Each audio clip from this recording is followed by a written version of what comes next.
मामा आप नाश्ते के लिए क्यों नहीं आई? दिल नहीं जा रहा मेरा।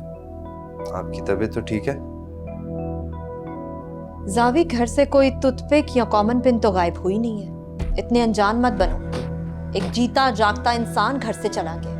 मामा आपने दुआ के जाने को इतना दिल पे क्यों लगा लिया?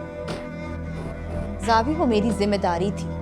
मैं कभी खुद को माफ नहीं कर सकती कि मैं उसकी तरफ से इतनी लापरवाह थी। वो एक एहसान फरामोश लड़की थी। चले गई है तो हमारी जान छूट गई। शुक्र मनाए।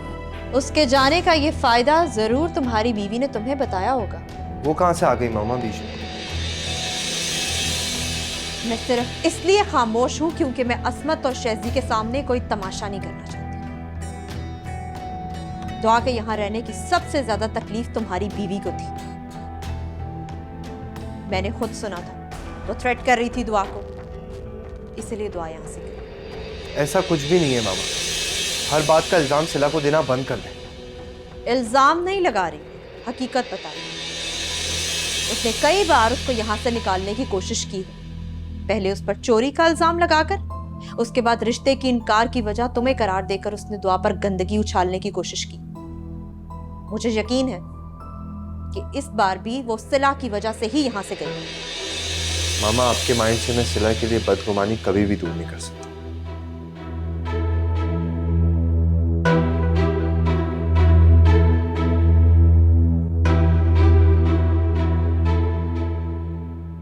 सिला, सिला,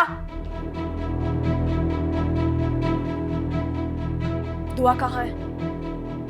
मुझे क्या मालूम? झूठ मत बोलो। तुम ही ने उसे मजबूर किया यहाँ से जाने के लिए। मैं इतनी ताकतवर होती तो क्या ही बात थी? सिला, मुझे साफ साफ बताओ, तुमने क्या कहा है दुआ से? मेरे साथ ऊंची आवाज में बात करने की जरूरत नहीं है तुम्हें। तुम्हारे लाड उठाने वाले कोई और हो, मैं नहीं हूँ। तुम जैसी बदतमीज और एहसान फरामोश लड़की से मुझे अपने लाड उठवाने हैं। आइंदा मेरे कमरे में आओ तो ये अपनी आवाज और नजरें नीचे कर मुझे कोई शौक नहीं है तुम्हारे कमरे में आने। तो फिर चली जाओ ना, खड़ी क्यों? क्या दुश्मनी थी तुम्हारी दुआ के साथ? क्यों किया उसके साथ ऐसा? बहुत जिद्दी हो तुम। सुनना चाहती हो ना, तो फिर सुनो। मुझे दुआ का वजूद इस घर में बिल्कुल भी गवारा नहीं, और वो ये बात बहुत अच्छे से जानती थी। नफरत थी मुझे और कुछ। सिला, नफरत की भी कोई वजह होती है। क्या बिगाड़ा था उसने तुम्हारा? मुझसे ना इस लहजे में बात नहीं करनी, वरना ये ना हो कि दुआ के बाद तुम्हें इस घर से मुंह छुपा के भागना पड़े।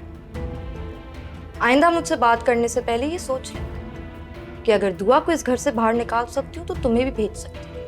तुम निकलवाओगी मुझे यहाँ से? मैं निकलवाऊंगी तुम्हें यहाँ से। अगर तुम दुआ के लिए इस घर में जगह तंग कर सकती हो तो तुम्हारे लिए भी इस घर में कोई जगह नहीं बचेगी। ज़बान संभाल कर बात करो माँ। ये क्या तरीका है बात करने का? तुम इस तरीके से सिला से बात कर सकती थी, मैं कभी सोच भी नहीं सकता था। तो अभी यही करते हैं ये लोग मेरे साथ। पूरा दिन इन्हीं नफरतों में गुजारती हूँ मैं। पर आप मुझे काहे नहीं करती? झूठ मत बोलो सिला। झूठ नहीं बोल रही है, मैं तुम लोग के रवैये देख रहा हूँ। सिर्फ इसलिए चुप हूँ कि शायद तुम लोगों के दिलों में से इसके लिए नफरत खत्म हो जाए। नहीं जावी, यहाँ तो हर बात का इल्जाम मुझे ही दिया जाता है। कहाँ इन फरिश्तों में मुझे गुनहगार को फंसा दिया। सिला, तुम वाकई एक बहुत बड़ा ड्रामा। मकर और फरेब तो तुम्हारी फितरत में है। मेरे भाई को भी इसी तरह तुमने अपने मकर और फरेब के जाल में फंसाया होगा। जावी, आप इसकी ज़बान क्यों नहीं रोकते हैं? माम बस, इसके आगे एक और लफ्ज नहीं। अगर इसके आगे तुमने और कुछ कहा ना तो मैं भूल जाऊंगा तुम मेरी बहन हो। मुझे तो लगता है तुम ऑलरेडी हर रिश्ता भूल चुके हो। जिस तरह इसने तुम्हें अपने जाल में फंसाया है, उसी तरह ये तुम्हें हम सबसे दूर करने की कोशिश कर रही है। शायद यही इसका मिशन है। माम!